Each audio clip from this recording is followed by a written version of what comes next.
Hello. During this segment, I'm going to show you two additional databases that may be helpful to you in your research. So I'm back on the BellinghamPublicLibrary.org homepage.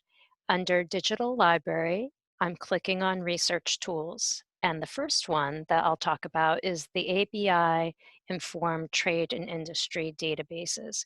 And if you click on that, the reason why this is a helpful tool for you is this particular set of databases contain thousands of titles, most of them in full text, and it provides business professionals with critical information about companies, products, and executives, as well as in-depth news and analysis of industry trends and developments.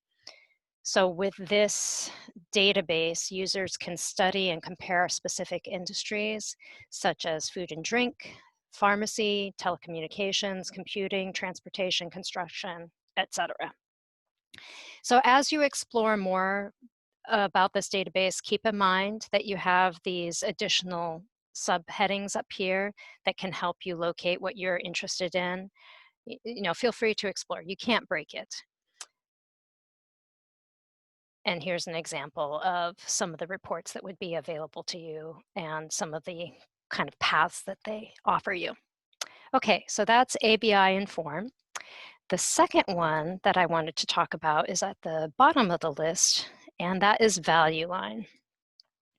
So the reason why Value Line is helpful is that it provides accurate and insightful investment research on companies, industries, markets, and economies.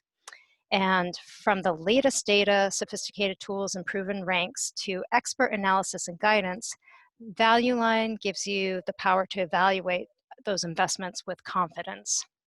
So if you know the company name or symbol, you just type it in up here.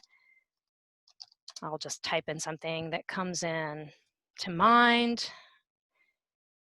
And here's the report that you can look at. Be aware that you have this tool here that's going to walk you through if the database doesn't recognize you, it will provide these little prompts. I'm going to go ahead and close them for right now, but you can get this report in a PDF form by clicking on this link and then selecting your date. And this is what it will print out as. Be aware that this is very tiny when it actually does print. So that's one tool to be aware of. The other thing is, if you want to take a quick look at this bar up here, these three levels, if you click on those, will move you through that information. All right, so there's ABI-INFORM and Value Line. Hope that was helpful.